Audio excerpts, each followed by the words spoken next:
Chapters 1041, 1042, 1043, 1044। Chapter start. Chapter 1041 scaring himself. Fang Yuan की हालत काफी अजीब थी कि जय को उस पर शक होने लगा। इसके पास आखिर किस तरह के डाउ मार्क्स हैं, ये अलग अलग पाथ के किलर मूव्स कैसे उस कर पा रहा है और यूज एम्प्लीफिकेशन इफेक्ट भी मिल रहा है बिना किसी रुकावट के। ची जय देखने में तो आराम से और सब्र से इंतजार कर रहा था, लेकिन अंदर ही अंदर उसका दिमाग तेजी से चल रहा था। जहां तक मुझे पता है, हिस्ट्री में सिर्फ एक ही इंसान ऐसा कर सकता था, और वो था रेकलेस सेवेज डेमन वेनरेबल। इंसानों की हिस्ट्री में कई डेमन वेनरेबल्स हुए उनमें से एक था रेकलेस सेवेज। वो स्ट्रेंथ पाथ का फाउंडर था और उसने ट्रांसफॉर्मेशन पाथ भी कल्टिवेट किया था। हिस्टोरिकल रिकॉर्ड्स में लिखा था कि वो लाखों चीजों में ट्रांसफॉर्म हो सकता था और उसके डाउ मार्क्स उसकी मर्जी से बदल जाते थे। जैसे कि जब रेकलेस सेवेज डेमन वेनरेबल एक लाइटनिंग वुल्फ बनता था तो वो लाइटनिंग पाथ के किलर मूव्स यूज कर सकता था। जब वो एक स्वॉर्म क्रैब बनता तो वो बिना किसी दूसरे डाउ मार्क्स की डिस्टर्बेंस या कमजोरी के अर्थ पाथ के किलर मूव्स यूज कर पाता था। आम ट्रांसफॉर्मेशन पाथ गू मास्टर्स तो सिर्फ एक ही तरह के ट्रांसफॉर्मेशन में स्पेशलाइज कर पाते थे। जैसे नॉर्दर्न प्लेन्स के इंपीरियल कोर्ट कॉन्टेस्ट में चेंग लॉन्ग और चेंग हू सिर्फ एक ड्रैगन और टाइगर में हाई ट्रांसफॉर्म हो सकते थे। और जहां तक ट्रांसफॉर्मेशन पाथ गू इमोर्टल्स की बात है, जैसे हिलैंगजी, वो 3 तरह के वुल्व्स में बदल सकता था। उसके ऊपर अलग अलग डाउ मार्क्स होते थे, लेकिन जब वो अपने डाउ मार्क्स बदलता तो उस कुछ देर वेट करना पड़ता था और कुछ खास मेथड्स यूज करने पड़ते थे ताकि वो ओरिजिनल डाउ मार्क्स से छुटकारा पा सके और दूसरे पाथ्स के डाउ मार्क्स की डिस्टर्बेंस से बच सके। यह प्रॉब्लम हिस्ट्री के हर एक ट्रांसफॉर्मेशन पाथ गू मास्टर और गू इमोर्टल के लिए परेशानी का सबब बनी थी, सिवाय एक इंसान के। वो था रेकलेस सेवेज डेमन वेनरेबल। वो अपनी मर्जी से ट्रांसफॉर्म हो सकता था, डाउ मार्क्स के बीच इंटरफेरेंस की चिंता किए बिना। बदकिस्मती से रेकलेस सेवेज डेमन वेनरेबल के मरने के बाद उसका मेथड आगे नहीं बढ़ पाया। लाखों टैलेंटेड लोगों ने उसके मेथड सीखने की कोशिश की, लेकिन उन्हें सिर्फ नाकामी हाय हाथ लगी, कुछ नहीं मिला। कहीं ऐसा तो नहीं कि इस दुश्मन को रेकलेस सेवेज डेमन वेनरेबल की कोई खास ट्रांसफॉर्मेशन पाथ इनहेरिटेंस मिली है? ची जय ने यह सोचा और उसके अंदर जोश की एक आग सी जल उठी। इस एक्सप्लेनेशन के अलावा वो और कुछ सोच ही नहीं पा रहा था। ऑफ कोर्स, गू मास्टर्स के कल्टिवेट करने के तरीके अलग अलग होते हैं। यहाँ लाखों लोग और उनके लाखों तरीके हैं, जरूरी नहीं सब आम रूल्स फॉलो करें। ची जय ने अपनी उंगली छोटी की, वो अभी भी काफी शांत था। असल में फैंग युआन के पास रेकलेस सेवेज की इनहेरिटेंस है कि जय का यह अंदाजा भी फैंग युआन को अंडरएस्टिमेट कर रहा था। फैंग युआन ये सब इसलिए कर पा रहा था क्योंकि उसके पास रैंक 9 सॉवरन इमोर्टल फीटस गू था जिसे स्पेक्ट्रल सोल डेमन वेनरेबल ने रिफाइन किया था। यह इमोर्टल गू कोई मामूली चीज नहीं थी। ये न सिर्फ स्पेक्ट्रल सोल डेमन वेनरेबल के रिवाइवल के लिए सबसे जरूरी चीज थी, बल्कि ये उसकी उम्मीद भी थी कि वो हिस्ट्री के सारे वेनरेबल्स को पीछे छोड़ देगा। पीछे जब स्पेक्ट्रल सोल डेमन वेनरेबल मारा तो वो इस किस्मत से राजी नहीं था। इसलिए उसने शैडो सेक्ट बनाया और बड़ी बारीकी से प्लानिंग की। इस दौरान उसने न सिर्फ अपनी जिंदगी में हासिल किए हुए नॉलेज को रिवाइज किया, बल्कि उसने पूरी दुनिया में लाखों इनहेरिटेंसेस की खोज की। इन इनहेरिटेंसेस में हर तरह के गू मास्टर इनहेरिटेंसेस दी, जिन्होंने स्पेक्ट्रल सोल डेमन वेनरेबल को नई इंस्पिरेशन और बिल्कुल नए रास्ते दिखाए। वहां गू इमोर्टल इनहेरिटेंसेस भी थे और यहां तक कि कुछ दूसरे वेनरेबल्स के इनहेरिटेंसेस भी। शैडो सेक्ट हिस्ट्री के सबसे mysterious venerable red lotus demon venerable की एक ट्रू इनहेरिटेंस हासिल कर सकता था, तो दूसरे वेनरेबल्स की बात ही क्या थी। स्पेक्ट्रल सोल डेमन वेनरेबल ने शैडो सेक्ट को कंट्रोल किया और 5 रीजन्स में ज़ॉम्बी अलायंस बनाए। हजारों सालों के बाद उसने अपनी फाउंडेशन जमा की और रिसर्च किया, बेइंतहा मेहनत की और बड़ी कुर्बानियां दी। आखिरकार उसने अपना सारा नॉलेज इकट्ठा किया और उसके सबसे जरूरी पहलुओं का इस्तेमाल करके रैंक 9 सॉवरन इमोर्टल फीटस गू बनाया। ये कहा जा सकता है कि यह इमोर्टल गू सिर्फ स्पेक्ट्रल सोल डेमन वेनरेबल के सोल पाथ का मटेरियलाइजेशन नहीं था, बल्कि ये उसके दूसरे पाथ्स के एसेंस के विशाल एक्यूमुलेशन को भी दिखाता था। ये एक बेजोड़ खजाना था। भले हाई हेवंस विल ने फैंग युआन को एक टूल की तरह इस्तेमाल किया, लेकिन क्रूशियल मोमेंट पर फैंग युआन ने एक अदरवर्ल्डली डेमन होने के नाते उसकी मैनिपुलेशन से खुद को आज़ाद कर लिया और सॉवरेन इमोर्टल फीटस गू को अपने लिए इस्तेमाल कर लिया। ची जय को शक हो रहा था, भले हाई फैंग युआन के पास रैंक 6 की ऑरा थी, वो लापरवाही करने की हिम्मत नहीं कर सकता था। वो फैंग युआन को आजमा रहा था। वो एक रैंक 7 गू इमोर्टल था, भले ही उसके पास कोई रैंक 7 इमॉर्टल गू ना हो, उसके पास रैंक 6 इमॉर्टल गू तो थे। इससे पहले ग्रज की के मड बॉल से मुड़मान नीजियन बनाने का तरीका एक इमॉर्टल मेथड था, लेकिन अभी उसने इमॉर्टल गू इस्तेमाल नहीं किया। इमॉर्टल गू तो गू इमॉर्टल्स के ट्रम्प कार्ड्स होते हैं, उस करने पर इमॉर्टल एसेंस खर्च होता है। ची जई के पास सिर्फ एक लो ग्रेड ब्लेस्ड लैंड थी, जब तक कोई क्रूशियल मोमेंट ना हो वो इमॉर्टल गू इस्तेमाल नहीं करता। ऑफ कोर्स इमॉर्टल एसेंस असली रीजन नहीं था, सबसे इंपॉर्टेंट रीजन ये था कि अगर उसने इमॉर्टल गू यूज किया तो दुश्मन को उसकी इंफॉर्मेशन मिल जाएगी। एक गू मास्टर के पास कितने और कौन से गू वॉर्म्स हैं, यह कॉन्फिडेंशियल सीक्रेट्स होते थे। एक बार इंटेलिजेंस लीक हो गई तो गू मास्टर को खास तरीकों से काउंटर किया जा सकता था। यही बात गू इमॉर्टल्स पर भी लागू होती थी। एक शुरुआती लड़ाई में एक दूसरे के बैकग्राउंड के बारे में कुछ भी जाने बिना गू इमॉर्टल्स पहले एक दूसरे को आजमाने की कोशिश करते थे। जबकि ज़ाई फैंग युआन को आजमा रहा था, फैंग युआन भी उस आजमा रहा था। फैंग युआन ने हर तरह के मोर्टल किलर मूव्स इस्तेमाल किए, उसके हैंडसम अपीयरेंस के साथ कीहे का पूरा ध्यान उस पर था। ची जय की तरह ही भले हाई फैंग युआन के पास इमॉर्टल गूद, वो उन्हें ऐसे ही कैजुअली इस्तेमाल नहीं कर सकता था। भले हाई rank 7 sword path immortal Gu powerful द फैंग युआन के पास सिर्फ rank 6 green grape immortal essence था, जो रैंक 7 गू इमॉर्टल ची जई से कम था।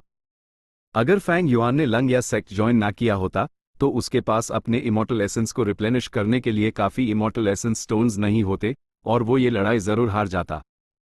दोनों तरफ से लगातार लड़ाई चलती रही, कभी अटैक तो कभी डिफेंड। हंगामा बहुत बड़ा था कि ही बिना पलक झपकाए देख रही थी, अपने मन में हैरान हो रही थी। ना चाहते हुए भी कि जई धीरे धीरे फैंग युआन के सामने कमज़ोर पड़ने लगा। मॉर्टल किलर मूव्स कितने भी इंप्रेसिव क्यों ना हो, उनमें इमॉर्टल गू नहीं होते थे, इसलिए कि जई के डाउ मार्क्स से मिलने वाला एम्प्लीफिकेशन बहुत लिमिटेड था। वो एक इमॉर्टल गू इस्तेमाल करने के इफेक्ट के लेवल को पार नहीं कर सकते थे। इंसानों की लंबी हिस्ट्री में सिर्फ एक हाई मॉर्टल किलर मूव पब्लिकली जाना जाता था जो एक्टिवेट होने पर इमॉर्टल गू से मैच करता था। वो था व्हाइट बोन चैरियट, जिसे proud bone demon lord Shen Ji Ao ने बनाया था। ये आदमी एक rank 8 demonic path Gu immortal था और उसके प्राउड होने का एक अच्छा रीजन था। इस खास अचीवमेंट में 10 वेनरेबल्स में से कोई भी उसकी बराबरी नहीं कर सकता था। भले हाई इमॉर्टल वेनरेबल्स और डेमन वेनरेबल्स इनविंसिबल द वो ऑम्निपोटेंट नहीं थे। स्पेशलिस्ट्स अपने अपने फील्ड में काम करते द पुराने समय में जायंट सन इमॉर्टल वेनरेबल और थीविंग हेवन डेमन वेनरेबल ने लॉन्ग हेयर एंसेस्टर से उनके लिए गू रिफाइन करने को कहा था। इसके आगे भले हाई फैंग युआन का डाउ मार्क एक्यूमुलेशन ची जई से कम था, उसके पास मेथड्स की एक बड़ी संख्या थी और क्योंकि मॉर्टल किलर मूव्स पर एम्प्लीफिकेशन लिमिटेड था, वो अपने दुश्मन से निपट सकता था। इसलिए धीरे धीरे फैंग युआन ने अटैक ज्यादा और डिफेंड कम करना शुरू कर दिया और इनिशिएटिव उसके हाथ में आ गया। ची जई को बैटल की सिचुएशन अपने दिमाग में पूरी तरह से पता थी। उसने तेवर चढ़ाए और अपना काउंटर अटैक शुरू कर दिया। बैटलफील्ड किलर मूव ची लॉकडाउन। फौरन आसपास का एरिया सील हो गया, हवा रुक गई और एक ट्रांसलूसेंट टेम्पररी बैटलफील्ड बन गया। फैंग युआन मुस्कुराया, वो बिल्कुल भी नर्वस नहीं था। यह बैटलफील्ड किलर मूव सिर्फ मॉर्टल लेवल का था, अस जैसे गू इमॉर्टल्स के लिए जिनके पास इमॉर्टल गू द ये कोई बड़ा खतरा नहीं था। अगर वो एक रैंक 6 गू इमॉर्टल होते जिनके पास इमॉर्टल गू नहीं होता, तभी उन्हें ये एक बड़ा खतरा लगता। और फैंग युआन के पास इस तरह का बैटलफील्ड किलर मूव पहले से ही था। फौरन उसने जू सोंगजी का एक सिग्नेचर मूव इस्तेमाल किया, battlefield killer move snow domain. एक ही पाल में ची लॉकडाउन पीछे धकेल दिया गया और आसपास की हवा में ठंडक घुल गई। कीहे अपने आप को रोक नहीं पाई, वो जोर से हौंफ पड़ी। उसकी ईड़ के सामने बैटलफील्ड 2 हिस्सों में बंट गया था, एक आइसी डोमेन था और दूसरे में हवा बिल्कुल रुकी हुई थी। कीहे का पर्सपेक्टिव अभी भी एक मॉर्टल का था। इस तरह के बैटलफील्ड किलर मूव भले हाई मॉर्टल लेवल के दर हर पावरफुल मॉर्टल फोर्स के ट्रम्प कार्ड होते थे। जब तक कोई इमरजेंसी ना हो वो इसे नॉर्मली इस्तेमाल नहीं करते द वारना अगर दुश्मनों को इंटेलिजेंस मिल गई तो उन्हें काउंटर किया जा सकता था। अभी अभी उसने अपने सामने 2 बैटलफील्ड किलर मूव्स इस्तेमाल होते देखे, उस लगा कि इस ट्रिप पर आना सफल हो गया। वो इस सील खोल देने वाले एक्सपीरियंस से सैटिस्फाइड थी। फैंग युआन को अभी भी आराम से देखकर कि जय का सब्र टूट गया, उसने आगे बढ़कर अपना इमॉर्टल गू एक्टिवेट कर दिया। वो एक सतर्क इंसान था। उसने कोई इमॉर्टल किलर मूव इस्तेमाल नहीं किया, उसने सिर्फ इमॉर्टल गू को एक्टिवेट किया। एक रैंक 6 ची पाथ इमॉर्टल गू। फैंग युआन नहीं जानता था कि ये क्या था, कि जई इतना बेवकूफ नहीं था कि इमॉर्टल गू का नाम चिल्लाकर उस इस्तेमाल करे। जैसे हाई इमॉर्टल गू एक्टिवेट हुआ, पूरा बैटलफील्ड बुरी तरह बदल गया। ची लॉकडाउन बैटलफील्ड गायब हो गया, इमॉर्टल गू के लिए फ्यूल बन गया। स्नो डोमेन इसका सामना नहीं कर सका क्योंकि एक लंबी रस्सी उसमें घुस गई और उस चीर दिया। यिन की ये लंबी रस्सी एक जहरीले जेड सांप की तरह लपेटी हुई थी, ये कई मीटर्स लंबी थी और फैंग युआन पर हमला कर रही थी। फैंग युआन ने आह भरी और अपना रैंक 7 स्वॉर्ड एस्केप इमॉर्टल गू इस्तेमाल किया। वुश! फौरन वो जैसे एक तेज तलवार में बदल गया, हवा को चीरता हुआ उड़ गया। कितनी तेजी से! कीहे का मुंह खुला रह गया, वो बेहद हैरान थी। पलक झपकते ही फैंग युआन उसकी नजरों से लगभग ओझल हो चुका था। आखिरकार ये एक रैंक 7 मूवमेंट इमॉर्टल गू था, इसकी स्पीड कमाल की थी। ची जई भी हैरान था। उसने अंदाजा लगाया था कि फैंग युआन एक गू इमॉर्टल है जो स्नो पाथ, विंड पाथ या डार्क पाथ में स्पेशलाइज करता है। आखिरकार उसने पहले जो मॉर्टल किलर मूव्स इस्तेमाल किए थे वो ज्यादातर इन्हीं 3 पाथ से थे। लेकिन जब फैंग युआन ने अपना इमॉर्टल गू इस्तेमाल किया तो वो स्वॉर्ड पाथ का निकला, और वो भी एक रैंक 7 स्वॉर्ड पाथ इमॉर्टल गू। ये क्या है? वो ट्रांसफॉर्मेशन पाथ गू इमॉर्टल नहीं, बल्कि एक स्वॉर्ड पाथ गू इमॉर्टल है। ची जई को लगा जैसे उसका दिमाग फट जाएगा। इतनी देर आजमाने के बाद उस लगा था कि उसने फैंग युआन के बारे में कुछ डिटेल्स पता कर ली हैं। लेकिन जब उसने अपने असली तरीके इस्तेमाल किए तो फैंग युआन ने अचानक एक रैंक 7 स्वॉर्ड पाथ इमॉर्टल गू दिखा दिया, और वो इतनी तेजी से उड़ गया। अगर ये पहले होता तो मैं सिर्फ देखता और अफसोस करता रह जाता। लेकिन अफसोस कि तुम्हारी किस्मत खराब है, कुछ वक्त पहले ही मैंने वो इमॉर्टल किलर मूव पूरा कर लिया है जिसे मैं 3 साल से डिजाइन कर रहा था। ची जई हल्के से हंसा और सीटी बजाते हुए उसने अपना मुंह खोला। उसी समय उसके शरीर से ऑरा निकली। अस ऑरा ने यूज और कीहे को घेर लिया और की ग्रैंड लायन के शरीर में घुस गई। ची ग्रैंड लायन दर्द से चिल्लाया, उसकी इर्ग लाल हो गई और वो फैंग युआन की तरफ लपका। ची जई के इमॉर्टल किलर मूव के असर से ची ग्रैंड लायन की स्पीड हैरान कर देने वाली थी। कुछ हाई मिनट्स में ची ग्रैंड लायन दोनों ची क्लैन के गू इमॉर्टल्स को लेकर फैंग युआन तक पहुंच गया। ये देखकर फैंग युआन के सर में दर्द हो गया। ची जई ने फिर से अपना इमॉर्टल गू इस्तेमाल किया, यिनकी की लंबी रस्सी को बुलाते हुए। साफ जाहिर था ये वही इमॉर्टल गू था जो पहले इस्तेमाल हुआ था। यिनकी की रस्सी लपेटी और फैंग युआन की तरफ उद्दी, तेजी से उसके करीब आते हुए। उसने कोई और इमॉर्टल किलर मूव इस्तेमाल नहीं किया, सिर्फ एक रैंक 6 इमॉर्टल गू। क्या इसलिए क्योंकि उसके मूवमेंट किलर मूव में बहुत सारे गू वॉर्म्स हैं और उस अपना पूरा ध्यान उस पर लगाना पड़ रहा है? फैंग युआन की ईद में चमक आ गई। संकट के इस पाल में भी उसका दिमाग शांत था। उसने इस बारे में सोचा जबकि उसने लड़ाई में अपनी गहरी बुनियाद दिखाई। इमॉर्टल गू एक्टिवेट करते वक्त गू वर्म की ऑरा लीक होती थी, लेकिन इमॉर्टल किलर मूव्स एक्टिवेट करते वक्त लीक होने वाली ऑरा कहीं ज्यादा कॉम्प्लेक्स होती थी। इसलिए की जई ने आसानी से पहचान लिया कि फैंग युआन का इमॉर्टल गू रैंक 7 और स्वॉर्ड पथ का था, और फैंग युआन भी आसानी से पहचान सकता था कि की जई सिर्फ एक रैंक 6 इमॉर्टल गू हाई अकेले इस्तेमाल कर रहा था। ऑफ कोर्स ये एक टिपिकल केस था, ये हमेशा सच नहीं होता था। कुछ स्पेशल मेथड्स इमॉर्टल गू की ऑरा को छिपा सकते थे और दुश्मन को गुमराह कर सकते थे। फ्लाइंग स्वॉर्ड गू! फैंग युआन ने इशारा किया और उसका इमॉर्टल गू बाहर निकल गया। फ्लाइंग स्वॉर्ड इमॉर्टल गू बेजोड़ तेजी से निकला, यिनकी की रस्सी आसानी से टुकड़ों में कट गई। ची जई का दिल कांप उठा, वो हैरान था, इसके पास एक और रैंक 7 स्वॉर्ड पाथ इमॉर्टल गू क्यों है? क्या ये सच में एक स्वॉर्ड पाथ गू इमॉर्टल है? तो फिर उसने वो सारे मॉर्टल किलर मूव्स क्यों इस्तेमाल किए? उसके दोनों इमॉर्टल गू रैंक 7 के क्यों हैं? कहीं ऐसा तो नहीं कि वो एक रैंक 7 गू इमॉर्टल है और वो जानबूझकर अपनी ऑरा को रैंक 6 दिखा रहा है ताकि वो शिकार करते वक्त कमजोर होने का नाटक कर सके? ची जई फैंग युआन की असली सिचुएशन का अंदाजा नहीं लगा पा रहा था। वो एक सतर्क इंसान था और गहरी सोच रखता था। वो जितना एनालाइज करता उतना ही हैरान होता जाता, वो खुद को ही डरा रहा था। Chapter 1042 if heavens will finds trouble, cut down the trouble. ची जई का दिमाग तेजी से घूम रहा था और उसका चेहरा गंभीर हो गया। फैंग युआन भी गहरी सोच में डूबा हुआ था। उसने पहले फ्लाइंग स्वॉर्ड गू का इस्तेमाल करके यिनकी को डिस्ट्रॉय तो कर दिया था, लेकिन वो पलक झपकते हाई रिकवर हो गई थी। यिनकी की रस्सी फिर से फैंग युआन की तरफ बढ़ने लगी। वो तब तक नहीं रुकने वाली थी जब तक वो फैंग युआन को लपेट ना ल। फ्लाइंग स्वॉर्ड गु भले हाई स्ट्रांग हो, लेकिन ऐसी रुकावट के खिलाफ जो अपनी मर्जी से बिखर और जुड़ सकती है, वो यूज हारा नहीं सकता। फैंग युआन को ये एहसास हुआ। इससे पहले जब वो डेसोलेट बीस्ट मड मॉन्स्टर से निपट रहा था, उस ऐसा ही एहसास हुआ था। ए फ्लैट एक की पाथ गु इमोर्टल का सामना करते हुए ये एहसास उसके मन में फिर से जागा। ऑफ कोर्स इसकी वजह यह थी कि उसके पास इससे रिलेटेड कोई किलर मूव नहीं था। अगर उसके पास कोई स्वॉर्ड पाथ किलर मूव होता जो फ्लाइंग स्वॉर्ड गु को अपने अटैक्स को एक पॉइंट पर फोकस करने के बजाय फैलाने में मदद करता, तो उसकी प्रॉब्लम सॉल्व हो जाती। असल में फैंग युआन ने इस सिचुएशन का अंदाजा पहले ही लगा लिया था, इसलिए उसने स्वॉर्ड एस्केप इमॉर्टल गु का इस्तेमाल किया और पीछे हटने की कोशिश की। लेकिन उसने ये नहीं सोचा था कि दूसरे पार्टी के पास उसका पीछा करने के लिए एक मूवमेंट किलर मूव होगा। फैंग युआन कमजोर पैट गया।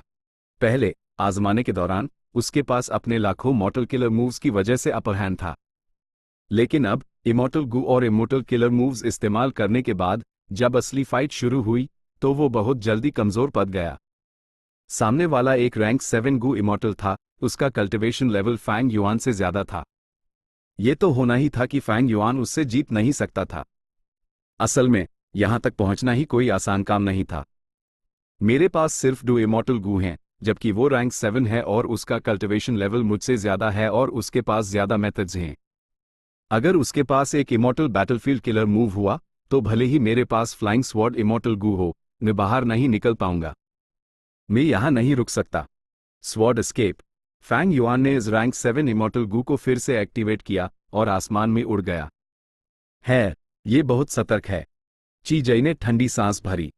उसका फाइटिंग स्टाइल था अपने दुश्मन के रिसोर्सेस को खत्म करना और लड़ाई को लंबा खींचना। जब यिन की रस्सी टूटेती तो ऑरा फैल जाती और वक्त के साथ पूरा बैटलफील्ड की पाथ के लिए ज्यादा अनुकूल हो जाता। टैब भले हाई चीज आई इमॉर्टल गु इस्तेमाल ना करता, उसकी ताकत बढ़ जाती और उस कम इमॉर्टल एसेंस खर्च करना पड़ता। ये एक बहुत अच्छी स्ट्रैटेजी थी जो उसके फायदे में थी। लेकिन फैंग युआन ने एक छोटी सी लड़ाई के बाद ही उड़ने और भागने का फैसला कर लिया था। हर राउंड बेसिकली एक नई लोकेशन पर हो रहा था। ची जय अपना एडवांटेज एक्यूमुलेट नहीं कर पा रहा था। गु मास्टर्स की मूवमेंट स्पीड लिमिटेड होती थी, वो अक्सर एक ही जगह पर लड़ने के लिए मजबूर होते थे। लेकिन गु इमॉर्टल्स दूर तक सफर कर सकते थे, हजारों ली की दूरी आसानी से तय कर लेते द वो गु मास्टर्स से अलग थे। इसलिए एक गु इमॉर्टल को हराना आसान था, लेकिन उन्हें मारना बहुत मुश्किल था, जब तक कि उन्हें फंसाने के लिए कोई इमॉर्टल लेवल का बैटलफील्ड किलर मूव ना हो। हालांकि इस तरह के बैटलफील्ड किलर मूव्स को सेटअप करने में वक्त लगता था। जब गु इमॉर्टल्स लड़ते थे तो दुश्मन के सामने होने पर वो अरेंजमेंट्स को सिर्फ चोरी छिपे ही सेट कर सकते थे। उन्हें अपने एक्शंस को छिपाना पड़ता था ताकि ट्रैप कामयाब हो सके। या फिर जैसे यूएस वक्त जब फैंग युआन ने ही चेंग से निपटने के लिए पहले से high battlefield killer move set कर लिया था और अपने दुश्मन को उसमें फंसाया था। भले हाई फैंग युआन भाग गया कि जय के पास उसका पीछा करने के लिए एक इमॉर्टल किलर मूव था। फैंग युआन ने नीकलैंड गांव को बर्बाद कर दिया था। ये वो जगह थी जिसका इंचार्ज ची जय था। अगर वो फैंग युआन को जाने देता तो इसकी जिम्मेदारी लेनी पड़ती। सबसे इंपॉर्टेंट बात कि जय को डर था कि फैंग युआन दूसरे क्लान्स का वंशज हो सकता है। इस 1000 साल की शर्त में ची क्लैन पहले ही जीतने वाला था। इस मोड़ पर वो कोई अनएक्सपेक्टेड गड़बड़ नहीं होने दे सकता था, इसलिए कि जय को इस मामले की जांच करनी ही थी। वो इसे जाने नहीं दे सकता था। फैंग युआन के भागने के बाद उसने रियलाइज किया कि जय ने उसका पीछा किया है। इतनी गहरी दुश्मनी क्यों? ये इस तरह मेरा पीछा क्यों कर रहा है? फैंग युआन हैरान था। अपनी पिछली जिंदगी की यादों में नी क्लैन के पास कोई गु इमॉर्टल नहीं था, इसलिए फैंग युआन ने इतनी बेफिक्री से काम किया था। ये सोचना कि उसने असल में गु इमॉर्टल्स का अटैक अट्रैक्ट कर लिया है, और वो भी 2, एक रैंक 6 और एक रैंक 7। फैंग युआन ची जय के मोटिव्स का अंदाजा नहीं लगा पा रहा था, क्योंकि वो 5 शिंग के बीच की शर्त के बारे में कुछ नहीं जानता था। वो सिर्फ लड़ते हुए पीछे हट सकता था।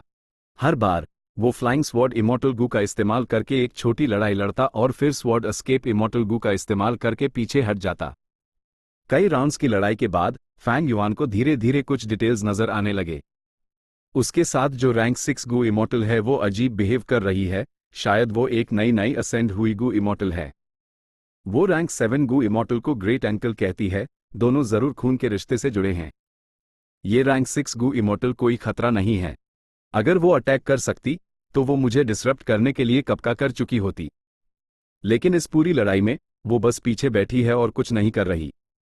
फैंग युआन को काफी इन्फॉर्मेशन मिली, जबकि की जई ने भी फैंग युआन के बारे में बहुत कुछ जाना। ये अजीब आदमी सच में एक रैंक 6 गू इमोर्टल है। ही, ये असल में डू रैंक 7 इमोर्टल गू इस्तेमाल कर रहा है।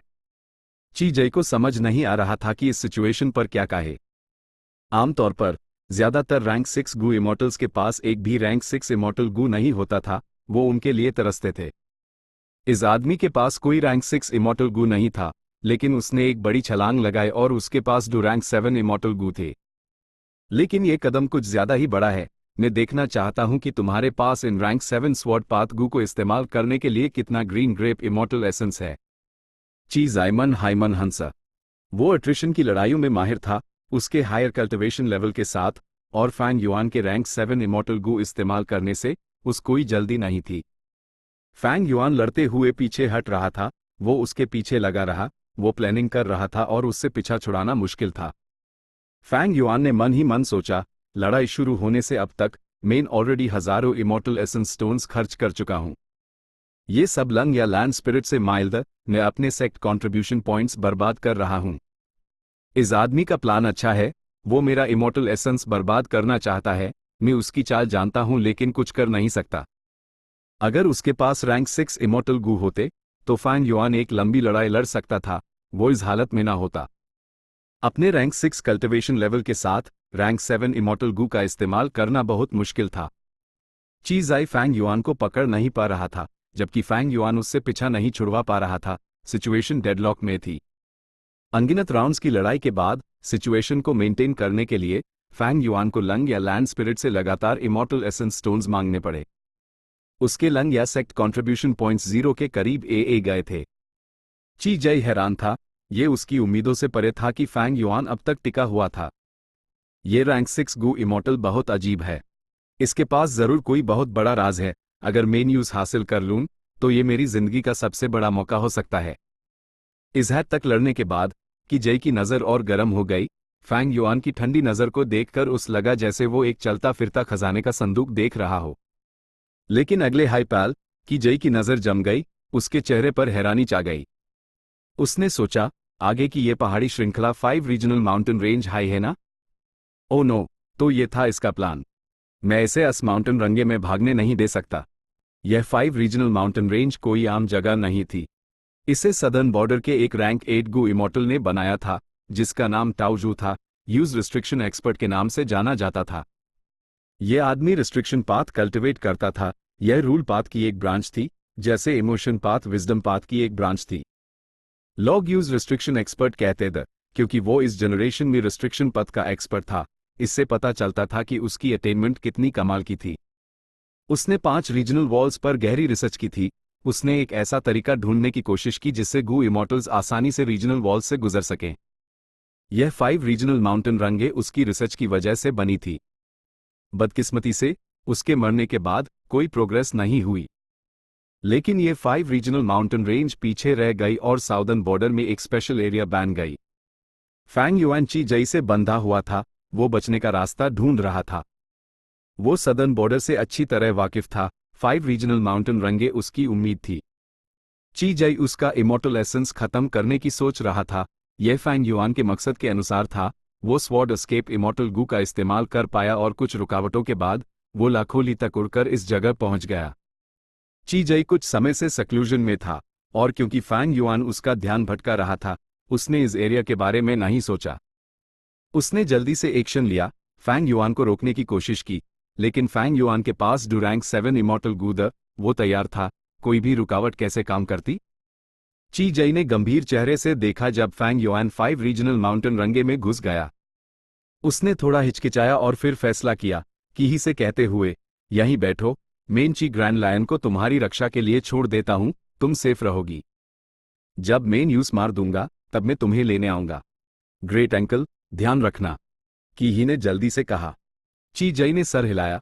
उसके पीछे से हवा के झोंके निकले और वो फैंग युआन का पीछा करते हुए 5 रीजनल माउंटेन रंगे में घुस गया। जैसे ही वो माउंटेन रंगे में घुसा, उसने एक जबरदस्त धक्का महसूस किया जो उस बाहर धकेल रहा था। पता चला यह 5 regional mountain range restriction expert ने रीजनल वॉल्स की नकल करके बनाई थी। जैसे हाइगू इमोर्टल्स अंदर घुसते, उन्हें ऐसा लगता जैसे वो रीजनल वॉल्स पार कर रहे हैं। फैंग युआन ने इस माउंटेन रेंज का वो हिस्सा चुना जो सुनहरी रोशनी से चमक रहा था। यह सेंट्रल कॉन्टिनेंट की सेंट रीजनल वॉल की रेप्लिका थी। ची जई एक सदर्न बॉर्डर गू इमोर्टल था। जब वो अंदर घुसा तो यूज जरूर रिपल्शन का सामना करना पड़ा। वो फैंग युआन का मोटिव जानता था। ये चालक आदमी यहां आया और अपने रैंक 6 कल्टिवेशन लेवल की वजह से यूज एडवांटेज है। मेरा रैंक 7 कल्टिवेशन लेवल यहां उससे ज्यादा प्रेशर जेएचईएल रहा है।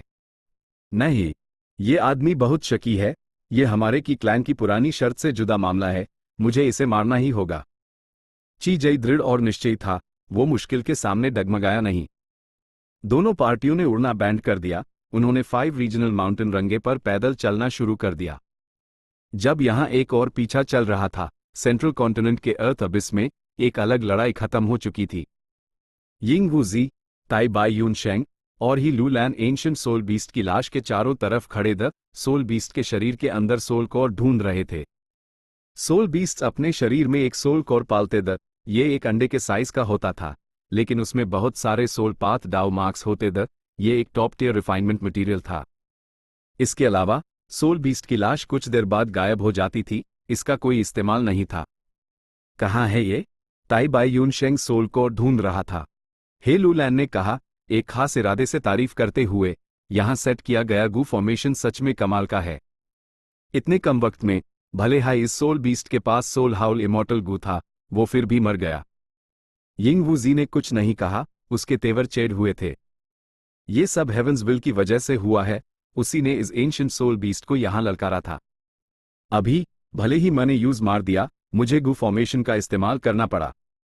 मैं जितना ज्यादा गू फॉर्मेशन इस्तेमाल करूंगा, एक्सपोज होने के चांसेस उतने ही बढ़ जाएंगे। आखिरकार सेंट्रल कॉन्टिनेंट का हेवनली कोर्ट इस जगह को ढूंढने की पूरी कोशिश करेगा। इसी वक्त शीनू ने यूज सीक्रेटली ट्रांसमिट किया।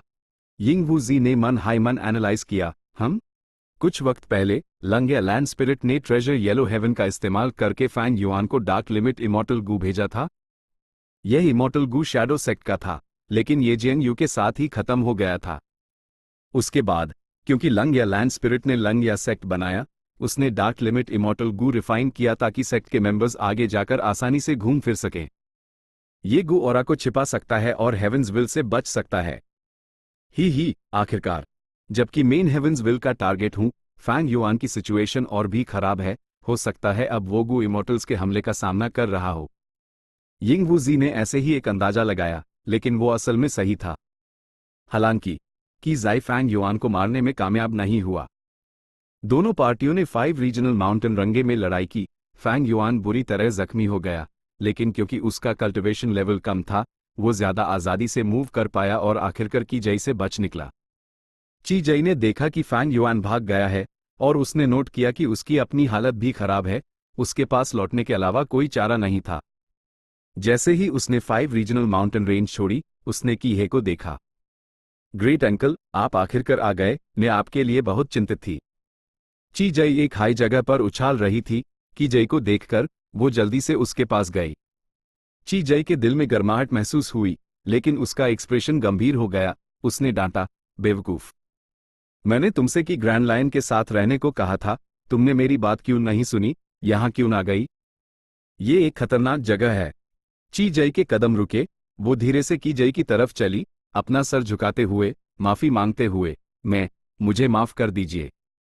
ची जई ने गुर्राते हुए कहा, वो आदमी मुझसे बुरी तरह जख्मी हो चुका है। वो किस्मत वाला था जो बच निकला। लेकिन अगर वो मुझे दोबारा दिखा तो मैं यूज बिल्कुल नहीं। ची जाई चिल्ला पड़ा। उसने अपनी उंगली फड़े कीहे को देखा। एक काली उड़ती हुई तलवार उसके माथे में घुस चुकी थी। तलवार की नोक उसके सर के पीछे से बाहर निकल रही थी। की ही वापस फैंग युआन के रूप में बदल गया और उसने की जय को देखकर हल्की सी मुस्कान दी। शौक, पछतावा, डर, हर तरह के इमोशंस ची जय के दिमाग में भर गए। लेकिन अब बहुत देर हो चुकी थी। बम! वो जमीन पर गिर पड़ा, जिससे हल्की सी आवाज हुई। वो मर चुका था। Chapter 1043 surprising discovery 5 regional mountain range में 5 अलग अलग रंगों की रोशनियां साल भर आसमान में छाई रहती थी। पूरी माउंटेन रेंज 5 अलग अलग रंगों की रोशनियों के आधार पर 5 हिस्सों में बनती हुई थी। गहरी बैंगनी रोशनी सदर्न बॉर्डर की मियाज़मा रीजनल वॉल की नकल थी, हरी पहाड़ी श्रृंखला नॉर्दर्न प्लेन्स की लिकरस रीजनल वॉल की नकल थी। लाल हिस्सा वेस्टर्न डेजर्ट की रेजिंग फ्लेम रीजनल वॉल था। गहरा नीला हिस्सा ईस्टर्न सी की ब्लू वाटर रीजनल वॉल था। और जहां तक सफेद सुनहरी पहाड़ी श्रृंखला की बात है, वो सेंट्रल कॉन्टिनेंट की सेंट रीजनल वॉल थी। रैंक 7 ची पाथ गू इमॉर्टल की जय 5 रीजनल माउंटेन रंगे के सफेद सुनहरी रीजन में मारा गया था। फैंग युआन ने एक सांस छोड़ी, उसने अपने दुश्मन के माथे में घुसी फ्लाइंग स्वॉर्ड इमॉर्टल गू को बाहर खींचा। फ्लाइंग स्वॉर्ड इमॉर्टल गू पहले चांदी की रोशनी में चमक रहा था, लेकिन अब ये फीका पड़ गया था और उससे कोई ऑरा नहीं निकल रही थी। यह immortal killer move dark assassination की वजह से था। इस मूव ने अजीब सी कंसीलमेंट पावर दी थी। एक बार इस्तेमाल करने पर रैंक 7 इमॉर्टल किलर मूव की ऑरा बिल्कुल भी लीक नहीं होती थी, दूसरे यूज डिटेक्ट नहीं कर सकते थे। एक बार इस्तेमाल होने पर तलवार तेजी से हमला करती थी, ऐसी स्पीड से कि कोई रिएक्ट हाई नहीं कर पाता। बस एक ही कमजोरी थी, अटैक रंगे बहुत छोटा था, यूजर को 100 कदम से भी कम दूरी पर होना पड़ता था। यह सच में बहुत कम दूरी थी। आम इमॉर्टल किलर मूव्स बड़ी दूरियों से इस्तेमाल किए जा सकते थे, उनकी कोई तुलना नहीं थी। इसलिए फैंग युआन को रिस्क लेना पड़ा। उसने फेमिलियर फेस का इस्तेमाल करके अपनी आइडेंटिटी छिपाई और की जय के करीब गया। वो जितना करीब जाता, की जय को मारने का उसका चांस उतना ही बढ़ जाता। इसके लिए फैंग युआन को की जय से लड़ना पड़ा और जानबूझकर जख्मी होना पड़ा, ताकि की जय का शक कम हो सके। ची जय का इस मूव से मरना कोई अजीब बात नहीं थी, क्योंकि फैंग युआन ने यूज मशहूर फेमिलियर फेस का इस्तेमाल करके धोखा दिया था। भले ही ये ओरिजिनल वर्जन नहीं था, कोर अभी भी रैंक 8 एटीट्यूड गू था। जब इस्तेमाल होता तो ये गू दूसरों के दिमाग को इन्फ्लुएंस कर सकता था, उन्हें फैंग युआन का एटीट्यूड महसूस कराता, ताकि उनका शक कम हो सके। भले हाइची जय सतर्क था और उसके खिलाफ कमजोरियां ढूंढना मुश्किल था, फैंग युआन की साजिशी पर्सनैलिटी ने लड़ाई के दौरान कीहे में एक कमजोरी देख ली थी। कीहे का इस्तेमाल करके फैंग युआन ने एक रिस्क लिया और अपने रैंक 6 कल्टिवेशन लेवल से एक रैंक 7 एक्सपर्ट को मार गिराया। ये एक कमाल का रिजल्ट था। अगर कोई आम रैंक 6 गू इमॉर्टल होता तो शायद वो चाहता कि पूरी दुनिया इस बारे में जाने। लेकिन फैंग युआन ने अब सिर्फ राहत की सांस ली, उसके चेहरे पर गर्व का कोई भाव नहीं था। रीबर्थ के बाद उसने बहुत कुछ झेला था। उसने स्पेक्ट्रल सोल को मिरियड ट्रिब्यूलेशन से गुजरते देखा था। एक रैंक 7 गू इमॉर्टल को मारना उसके नजरिए से अब एक छोटी सी बात थी। अगर तुमने मेरा इतना पीछा ना किया होता तो मैं तुम्हें मारने का रिस्क नहीं लेता।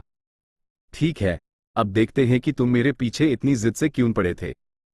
फैंग युआन ने हवा में हाथ मारा और की जय की आत्मा को उसके जिस्म से बाहर खींच लिया। ची जाई की पाथ कल्टिवेट करता था, उसकी आत्मा बस एक आम गू इमॉर्टल आत्मा थी, वो कोई खास नहीं थी। मरने के बाद वो शैडो सेक्ट के लोगों जैसा नहीं था।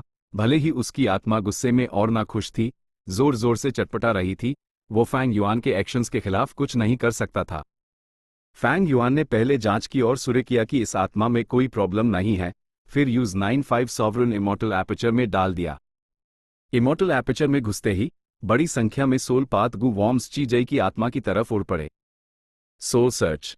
जब फैंग युआन सोल सर्च कर रहा था, उसने फेमिलियर फेस एक्टिवेट किया और की जय के रूप में बदल गया।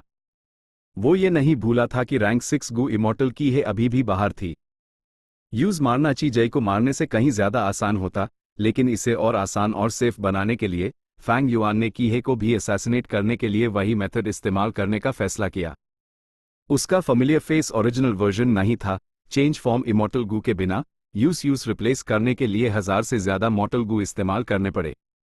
इसलिए उसका अपीयरेंस ट्रांसफॉर्म करना इंस्टेंटेनियस नहीं था, उस कुछ वक्त लगाना पड़ा। जब वो की जय के रूप में बदल गया, उसने की जय की लाश को स्टो किया और 5 रीजनल माउंटेन रेंज से बाहर उड़ गया। आखिर में जब उसने कीहे को ढूंढा तो वो पहले ही मर चुकी थी। कीहे को मारने वाला कोई और नहीं बल्कि वही डेसोलेट बीस्ट ची ग्रैंड लायन था जिस पर वो बैठी थी। ये ची ग्रैंड लायन पहले ची जाई का गुलाम था। उसके मरते ही ची ग्रैंड लायन को अपनी आज़ादी वापस मिल गई। ची ग्रैंड लायन को की जय ने इतना सफ़र करने पर मजबूर किया था, वो पहले ही भूखा था।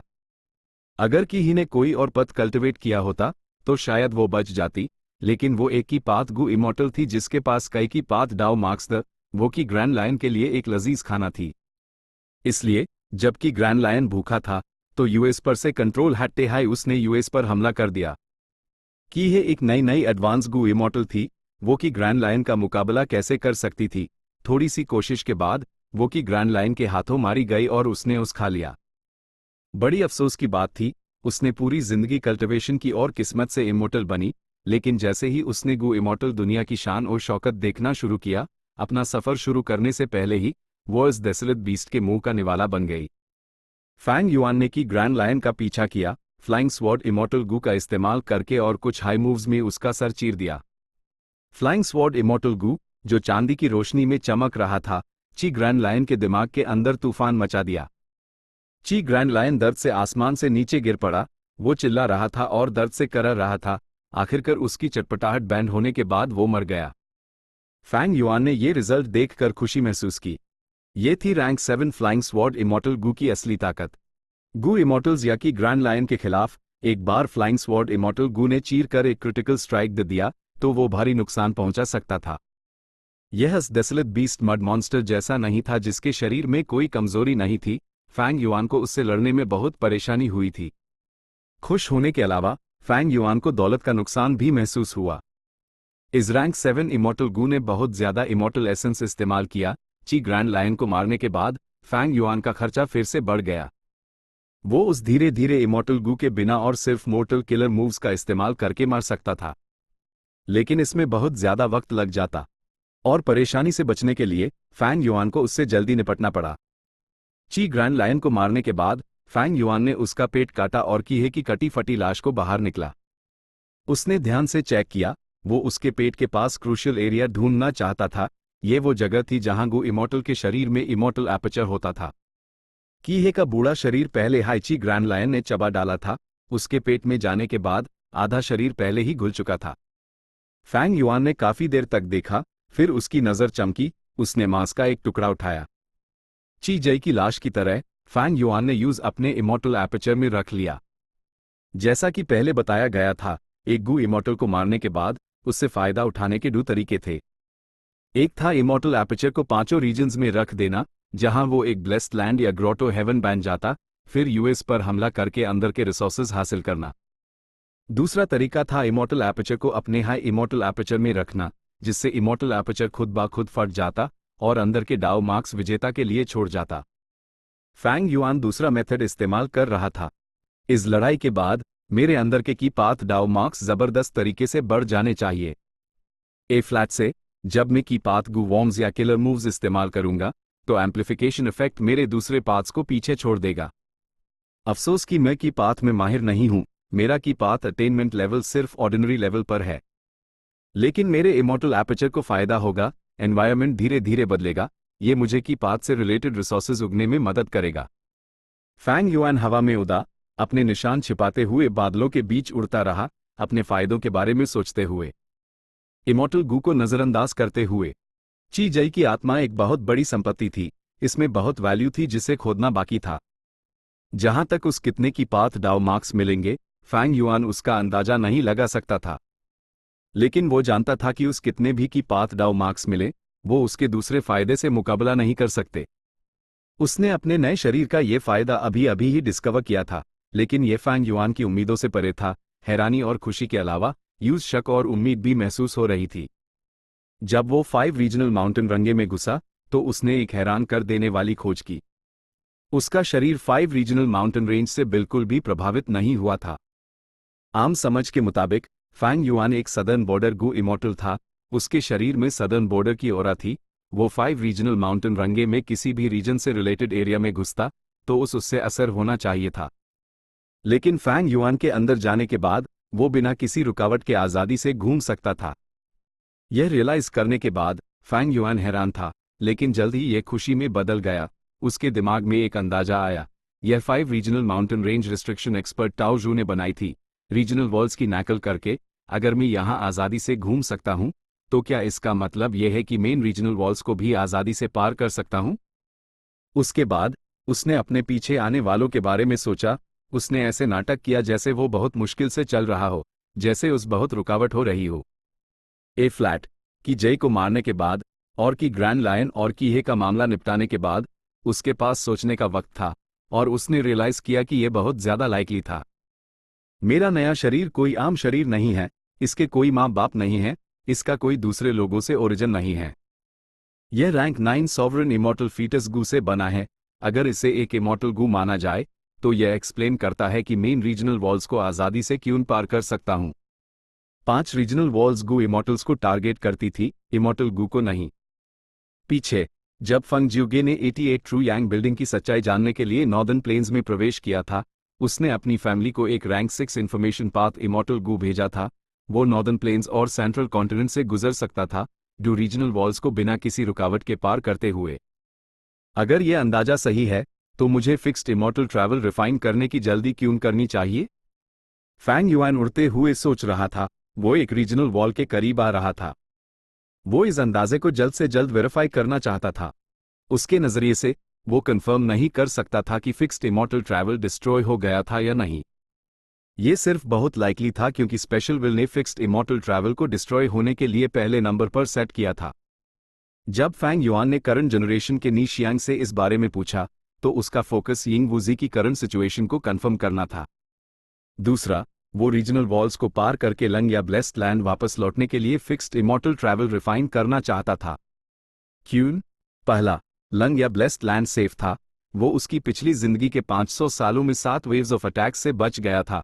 आखिरकार फंग जियोगे के मरने के बाद हेवनली कोर्ट ने यूज कब्जा कर लिया था। दूसरा, उसके बहुत सारे रिसोर्सेज लैंग या ब्लेस्ड लैंड के अंदर वो वहां शांति से डेवलप हो सकता था।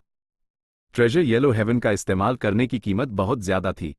आखिर में फिक्स्ड इमॉर्टल ट्रैवल रिफाइन करने के लिए एक crucial immortal material, the light of the immemorial era, की जरूरत थी। भले हाई फैंग युआन के पास कुछ क्लूज दी, वो जानता था कि उम्मीद कम थी। उसकी सबसे बड़ी चिंता अब उसकी कैलामिटीज और ट्रिब्यूलेशंस थी। वो पहली अर्थली कैलामिटी से 2 महीने से भी कम दूर था। किस्मत और आफत एक साथ आते हैं। उसके ब्लेस्ड लैंड की फाउंडेशन इतनी गहरी थी, उसकी एप्टीट्यूड दास एक्सट्रीम फिजिक्स से कहीं आगे थी। उसकी कैलामिटीज और ट्रिब्यूलेशंस की ताकत जरूर असाधारण होगी। अगर मेरा अंदाजा सही है तो मुझे फिक्स्ड इमॉर्टल ट्रैवल छोड़ देना चाहिए। मुझे लंग या ब्लेस्ड लैंड की तरफ जल्दी करनी चाहिए और कैलामिटीज और ट्रिब्यूलेशंस के लिए पूरी तैयारी करनी चाहिए। सिर्फ 2 महीने से भी कम वक्त में। वो अब एक इमॉर्टल ज़ॉम्बी नहीं था, उसका इमॉर्टल एपर्चर इस दुनिया से परे था। कैलामिटीज और ट्रिब्यूलेशंस उसके गर्दन पर राखी तलवारों की तरह थी। फैंग युआन ने आसमान में फैले विशाल बादलों को देखा और उसे एक तेजी का एहसास हुआ। Chapter 1044 ancient cloud beasts, disaster follows after great fortune. Central continent, earth abyss. Ying Wuji ने अपने सामने के मलबे को एक भद्दे एक्सप्रेशन के साथ देखा। उसके पीछे हे लुलैन, टाई बाई युशेंग और rank 7 variant human Gu immortal शी न्यू थे। 4 गू इमॉर्टल्स की बैटल स्ट्रेंथ। ऑफ कोर्स, उनमें से शीनू सबसे स्ट्रांग था, उसके बाद ही लुलन और ताई बाई युनशेंग। यिंग वुजी अभी भी एक इमॉर्टल ज़ॉम्बी था जिसके पास कुछ उधार के इमॉर्टल गूद। उसने अभी तक फैंग युआन के बचे हुए इमॉर्टल गू को काबू नहीं किया था। उसकी बैटल स्ट्रेंथ सबसे कम थी। हे लुलन को यंग वुजी ने सरेंडर करने पर मजबूर किया था। वो फैंग युआन के साथ अलायंस एग्रीमेंट से आज़ाद थी और अब यिंग वुजी की गुलाम थी। शीनू पूरी तरह से यिंग वुजी के प्रति वफादार था। और ताई बाई युनशेंग, जिसे सच्चाई नहीं पता थी, यूज यिंग वुजी पर कोई शक नहीं था। हे लुलन और यंग वुजी ने मिलकर उस धोखा दिया था। वो अभी भी अंधेरे में था। ये क्या हो रहा है? ताई बाई युनशेंग ने आगे देखा और हैरानी से पूछा। शीनू ने भारी आवाज में जवाब दिया, अर्थ अबिस कोई शांत जगह नहीं है। यहां जमीन के अंदर कभी कभी झटके आते रहते हैं। इन झटकों से एक बड़ा केव इन हो सकता है, जैसा कि यहां हो रहा है। हे लुलैन की ईंट में एक अजीब सी चमक आ गई। यह केव इन तो कुछ ज्यादा ही भयानक है। शीनू ने सर हिलाया। हाँ, अर्थ अबिस में हर केव इन विशाल होता है, अनगिनत जीव मर जाते हैं। इसका अंजाम होता है एक साथ जमा हुआ मलबे का ढेर, साथ में मारे हुए जीवों के गुस्से और मौत की एनर्जी और उनके खून से अनगिनत डेसोलेट लेवल के ब्लड बीस्ट्स, बोन बीस्ट्स या यहां तक कि ब्लड पथ और अर्थपाथ के वाइल्ड इमॉर्टल गू बन जाते हैं। मास्टर, अब हमें क्या करना है? यिंग वुजी ने आगे देखा। कुछ देर बाद उसने एक सांस छोड़ी। वो अंदर से उदास था, सोचते हुए ये रास्ता अर्थ अबिस से निकलने का सबसे सेफ तरीका था, जिसे पहले शैडो सेक्ट ने बनाया था। न बस अर्थ अबिस से निकलना हाई चाहता था और ठीक उसी वक्त एक केव इन हो गया। इत्तेफाक से ये ठीक यही हुआ, हमारा रास्ता रोकते हुए। ही यिंग वू जी मन हाई मन हंसा। यह हेवंस विल का काम है। मेरे में बॉडी ने गू रिफाइन करने के लिए हेवन को चुनौती दी, हेवंस विल का विरोध किया, जिससे हेवंस विल बहुत ज्यादा खर्च हुई। लेकिन अब लगता है हेवंस विल पहले ही काफी हद तक रिकवर हो चुकी है। मेरे पास अभी भी स्प्रिंग ऑटम सकाडा है, उसमें बहुत सारी हेवंस विल है। इसलिए हेवंस विल के नजरिए से मैं अंधेरे में एक मशाल की तरह हूं। अगर मेरे पास इन्वेस्टिगेटिव मेथड्स नहीं होते और मैं जानबूझकर धीरे नहीं चलता, तो मैं इन केव इनमें फंस जाता। या अगर मैं यहाँ के वाइल्ड इमॉर्टल गू के लालच में पड़ जाता और जाने से इनकार कर देता, तो शायद मुझे जांच करने आए गू इमॉर्टल्स ढूंढ लेते। शायद जब मैंने पहले गू फॉर्मेशन इस्तेमाल किया, तो उसकी आहट हेवनली कोर्ट ने पहले ही डिटेक्ट कर ली थी, उन्होंने पहले हाई सर्च शुरू कर दी है। यिंग वू जी को रेड लोटस डेमन वेनरेबल की ट्रू इनहेरिटेंस में अपने में बॉडी की विल से गाइडेंस मिली थी, यूज हेवंस विल की गहरी समझ थी। हेवंस विल की अपनी सीमाएं थी, वो भी खर्च होती थी। लेकिन क्योंकि उसकी बुनियाद पांचों रीजन्स की दुनिया थी, हेवंस विल को पूरी तरह से डिस्ट्रॉय नहीं किया जा सकता था, वो तेजी से रिकवर हो सकती थी। हेवंस विल के मामले में फैंग युआन अभी भी अंधेरे में था, उस कुछ नहीं पता था और उसका नॉलेज यिंग वू जी से कंपेयर नहीं किया जा सकता था। हेवंस विल इतनी परेशानी वाली चीज है, इसका एक बड़ा रीजन वो स्टार कॉन्स्टलेशन है। मेरा करंट बॉडी आर्म है, मुझे पांचों रीजन्स में सफर करने के लिए फिक्स्ड इमॉर्टल ट्रैवल रिफाइन करना होगा। शैडो सेक्ट की बची हुई ताकतों को इकट्ठा करके मैं इतनी ताकत जमा कर सकता हूं कि अपने में बॉडी को बचाने की कोशिश कर सकूं। ये सोचते हुए यिंग वू जी ने फिर से फैंग युआन के बारे में सोचा। गहरी नफरत उसके अंदर से उठी। टैब, जब हमने सॉवरन इमॉर्टल फीटस गू का रेसिपी डिजाइन किया था, मेरे में बॉडी ने 5 रीजनल वॉल्स के बारे में सोचा था। इसलिए फैंग युआन अब ना सिर्फ 5 रीजनल वॉल्स पार कर सकता है, बल्कि वो अपनी ऑरा को आजादी से बदलकर पांचों रीजन्स में से किसी भी रीजन का गू इमॉर्टल बन सकता है। लेकिन आसान टाइम के बारे में सोचना भी मत। भले ही तुम एक कंप्लीट अदरवर्ल्डली डेमन हो और हेवंस विल तुम्हारे थॉट्स को इन्फ्लुएंस नहीं कर सकती, वो दूसरों को इन्फ्लुएंस करके तुम्हें खत्म करने के लिए सिचुएशंस बना सकती है। और तुम्हारी हर ट्रिब्यूलेशन हेवंस विल के लिए तुम्हें मिटाने का सबसे अच्छा मौका है। मुझे उम्मीद है कि तुम उन सबसे बच जाओगे जब तक मुझे तुम्हें खत्म करने का मौका नहीं मिल जाता। भले हाई यिंग वू जी फैंग युआन से नफरत करता था, अभी जरूरी काम अपने में बॉडी की बची हुई आत्मा को बचाना था। अभी उसके में बॉडी की बची हुई आत्मा ड्रीम रेल्म में फंसी हुई थी। जैसा कि सब जानते थे, जब आत्मा ड्रीम रेल्म में होती है तो वो धीरे धीरे ड्रीम रेल्म से कमजोर हो जाती है। इसलिए यिंग वू जी के पास अब वक्त बहुत कम था। अपने में बॉडी को बचाने के मुकाबले फैंग युआन एक छोटा सा मामला था। इसलिए यिंग वू जी और दूसरों की प्रायोरिटी थी फिक्स्ड इमॉर्टल ट्रैवल रिफाइन करना और अपनी बची हुई फोर्सेस को इकट्ठा करना, ताकि सदर्न बॉर्डर वापस जाकर जायंट ड्रीम रेल्म के चारों तरफ सदर्न बॉर्डर के गू इमॉर्टल्स के जी हेयर को तोड़ सके और स्पेक्ट्रल सोल डेमन वेनरेबल को बचा सके। Southern border sword escape immortal Gu activate. Swoosh. Fang Yuan का शरीर एक तलवार की तरह था, तेज और आसमान को चीरता हुआ अपने पीछे एक लंबी सफेद बादलों की लकीर बना रहा था। सिर्फ स्वॉर्ड एस्केप इमॉर्टल गू का इस्तेमाल करने से उसके पीछे ये सफेद बादलों की लकीर नहीं बनती। प्रॉब्लम यह थी कि फैंग युआन के GHAAV अब बहुत गहरे थे। उसके घाव इतने गहरे थे कि हड्डियां दिख रही थी, उनमें क्लाउड पाथ डाउ मार्क्स जमा हो गए थे, जिनसे लगातार सफेद बादल निकल रहे थे। फैंग युआन का चेहरा फीका था, उसके तेवर चेड हुए थे। उसके पीछे लगभग 10 ली दूर एंशिएंट क्लाउड बीस्ट्स का एक बड़ा ग्रुप उसका पीछा कर रहा था।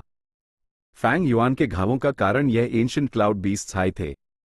भले हाई फैंग युआन के पास रैंक 7 फ्लाइंग स्वॉर्ड इमॉर्टल गू था, लेकिन क्लाउड बीस्ट्स के खिलाफ, जो मड मॉन्स्टर्स जैसे थे, बिना किसी फिक्स्ड बॉडी स्ट्रक्चर के, उनसे निपटना नामुमकिन था। कहानियों के मुताबिक बो किंग ने पुराने समय में immortal killer move myriad sword tribulation बनाया था। फ्लाइंग स्वॉर्ड इमॉर्टल गू को कोर बनाकर 10,000 तलवारें बनाई थी जो बारिश की तरह नीचे आती थी। लैंग या ब्लेस्ड लैंड वापस लौटने के बाद मुझे इस तरह के इमॉर्टल किलर मूव्स ढूंढने होंगे, मैं ये कमजोरी नहीं रख सकता। इस तरह के विचार फैंग युआन के दिमाग में कई बार आए थे।